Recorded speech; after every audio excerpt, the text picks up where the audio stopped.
What's up, Tia Things fam? It is time to dive right in to the season finale of The Summer I Turned Pretty. So do me a favor and get comfy because your girl has a lot to talk about. Are we ready to jump right in? I am so excited. I think if you guys have been following me on Instagram, on TikTok, on YouTube, anywhere, you know this is a huge deal for me.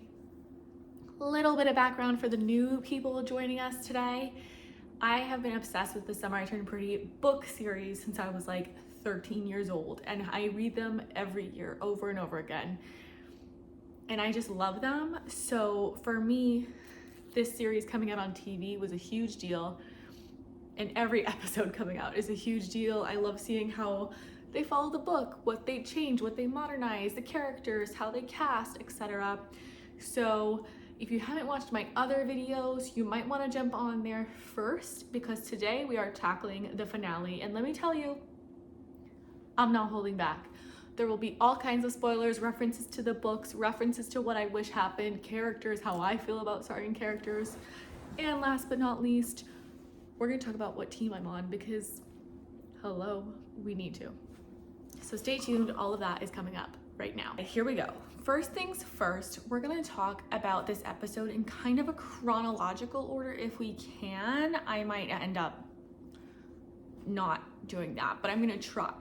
So the episode starts as episode 7 ended, which if you recall, it ended with the horrendous scene, which no matter what team you're on, you were cringing when Belly and Jeremiah were making out and Conrad walks up and sees them and then like clears his throat and they turn around, they all make eye contact. It's all just so cringe. Like, oh my God, everyone's freaking out. This is where we pick up, okay? So we now have Conrad basically storming off, and there was a lot of change in this episode versus book 2 where this whole interaction happens because Jer in this entire episode was way more considerate than he ever was in the books. So I'm gonna just preface with that. Belly tries to go talk to Conrad. He says some awful things. He ain't hearing it, which really, we like can't really blame him because his ex-girlfriend of like not even 2 months, his mom died a month ago, and now a month later, he's seeing his ex make out with his brother. Like, I'm not sure, I don't think anyone would be thrilled about that. So we understand. He definitely said some things he didn't need to say, but moving on. Belly is all like, ugh, he was rude to me. And I have to say, Belly in this episode, I felt like, and in a couple of the episodes this season, it really bothered me how she was like annoyed by Conrad being annoyed. Like, you guys broke up 2 months ago. And in so many of the episodes in season 2, she's giving vibes like she's not over him. So then when you out of nowhere, from his perception, are making out with his brother, like of course he's gonna be pissed. Don't be pissed that he's pissed. That was an automatic, you know? Anyways, just my input. Back to the show. Belly and Jer are kind of waiting for Conrad. You can tell immediately that Jeremiah is kind of in his head here, not necessarily regretting, maybe regretting how it went down and where, but he's not regretting being with Belly, but he's definitely regretting hurting his brother. And you see his wheels turning of like, is this real? Is she gonna change her mind? All of that. Finally, Conrad comes back, rejoins them, gets in the car, and they continue their like second leg of their drive because they gotta get Belly home. And this is where chaotic Conrad comes in, and I was living for it. Check my TikTok for some videos on this because I loved him. In the car, he's antagonizing them, he is poking the bear, he is trying to get under the skin, but at the same time, he's also saying all the things that I feel like anyone would be thinking if they were in his shoes. So like, get it, bro. Tell them.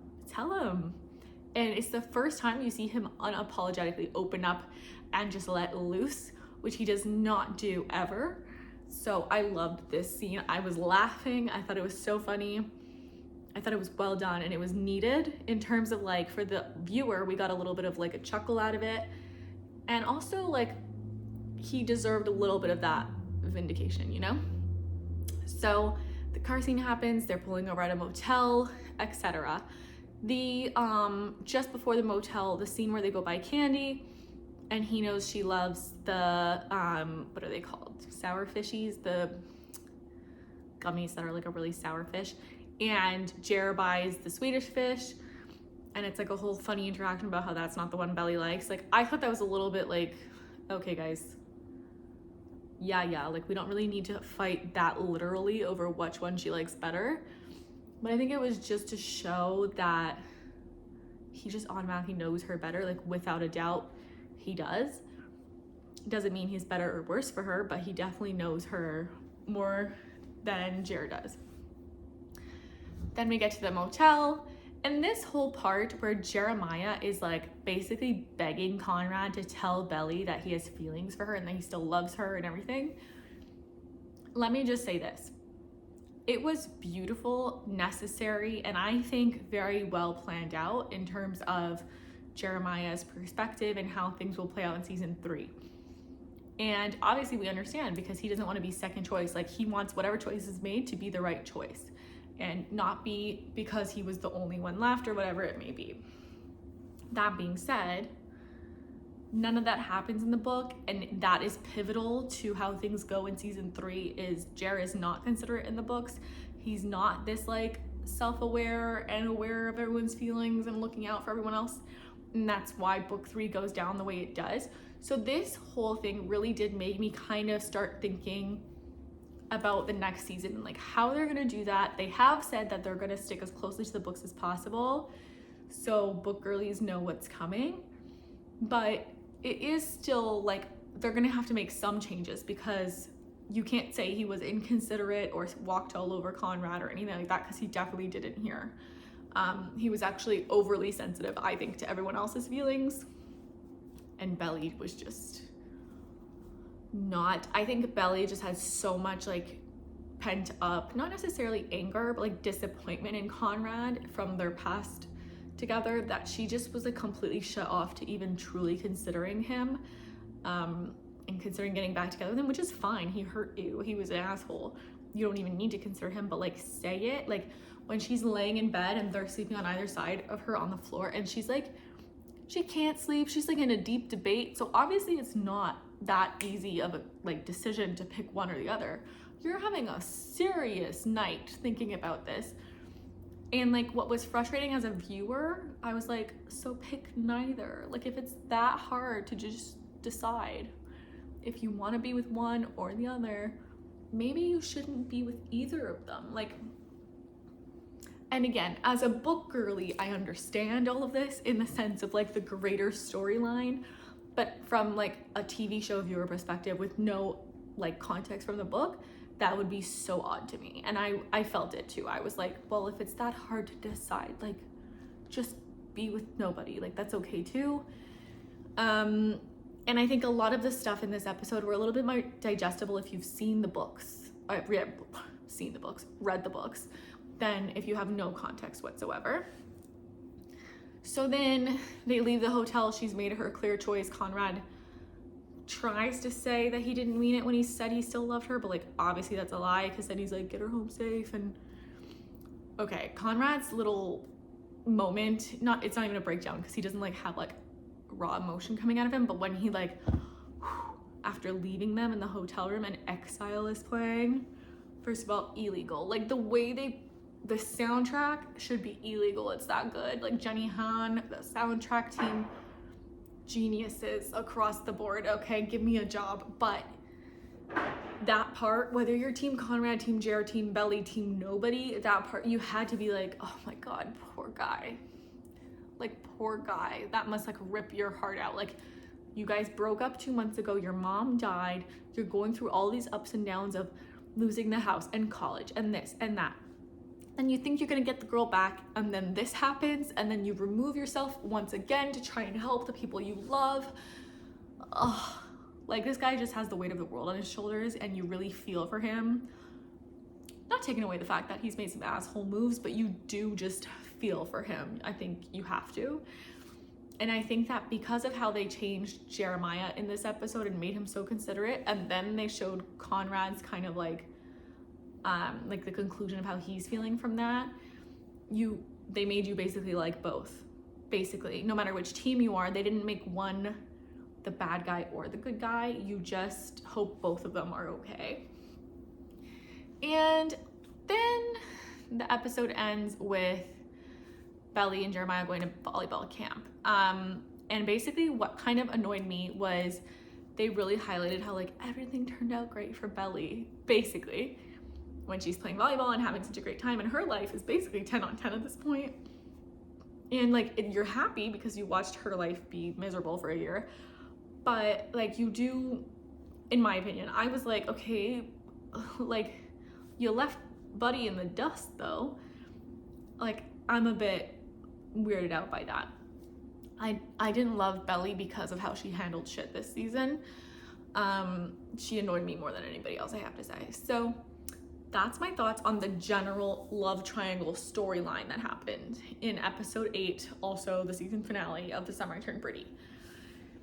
Now, fam, we gotta talk about a few other things. We have to talk about Taylor and Steven, who I liked their scenes.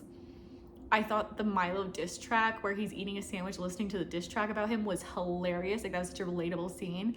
Honestly, Steven carried season 2 for me. I watched it for Steven. I loved him. The actor Sean is amazing. I also liked the actress that plays Taylor. I thought she did a great job. I thought they were a normal relationship to see in the midst of all these weird love triangles happening. So it was a very nice like balance for the viewers. So I liked them, and I'm excited to see them in season 3 and see what happens when he goes away to Princeton, and if there's flash forwards like there is in the book. Are they still together and long term and all of that? That'll be really fun. And one other thing we have to talk about, Laurel.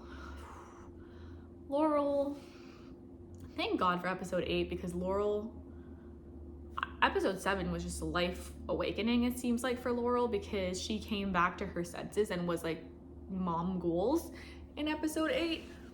Episode 7 though, we oh my god, geez Louise's, she really needed all of season 2, really, she needed a wake-up call, and she got it in episode 7.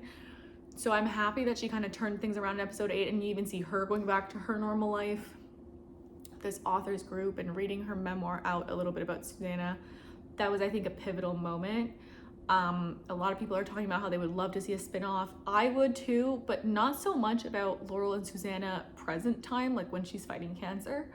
More Laurel and Susanna college years. I think that would be so fun, seeing them meet, becoming friends, and their college life, and then into having kids and etc., like their younger selves. I think that'd be so fun. And I really want Cleveland to come back in season 3. I want Laurel and Cleveland's romance to come back, so fingers crossed for that. One other thing that I found they kind of tried to touch on, but they didn't do it as thoroughly as it was explained in the books, which everything is easier in a book, right? You can show all the perspectives, all the little thoughts. Laurel and Conrad have a much deeper relationship in the books than they do in this TV series, which I think they did try to like sprinkle it in, but it wasn't as in depth, like how much of a support system she is for him. So that's something that I hope we see a little bit more in season 3, especially if the books get followed pretty closely. But there's a lot about season 3 that we don't know, so I'm gonna mention some season 3 spoilers right now. If you don't want to hear them, I suggest you pause this video right here. Season 3, if it follows book 3, there will be an engagement. Jeremiah will do something that will make us all hate him. Then they will get engaged, and everyone will be against them getting married, and it's gonna be a bit of a turmoil. So one, people aren't sure if they're gonna make them engaged or not, because like young marriage is a little bit out of date right now. It's not as modern as the rest of the series. So it would be a little bit left field if you haven't read the books. Then the whole cheating, not cheating thing, that'll be a friends, we run a break debate that we'll get into when season 3 comes out. How Conrad would be intertwined in that, I think they will have the moments where like they're both staying at the house, and that's when they have a bunch of small moments. But will he jump in there and try to get his girl back when she's marrying his brother? I can't really envision that because of how considerate Jeremiah was in the season finale. Had he not given a shit and just taken her and like made out with her and like not spoken to his brother about it, not had all those conversations, it would have been a bit more digestible, I think. So we're gonna have to wait and see for that, fam. And really the only other thing that I need to say is that season 3 can't come fast enough. I know that they haven't, well, they're rumored to not have started because of the writer's strike. I'm really hoping that doesn't do any severe delays. Like, God forbid we don't get the last summer next summer. That would be so, I want it so bad in the summertime. It's just a perfect summertime show. And I'm manifesting right here. If you don't follow me on TikTok or Instagram, please do, because that's where we have all the fun little chats. But I am manifesting that next year when season 3 comes out, I will be at the premiere party. Putting it out there right now. Jenny Hunt's gonna call me. I'm gonna meet all the cast. Maybe I'll be your like live correspondent. That would be fun. So I'm gonna manifest that right now. If you guys have any questions or comments or wanna chat more about our predictions for season 3, let me know. Your girl's always here, and I can't wait to talk more about the season finale and next season. See you guys soon.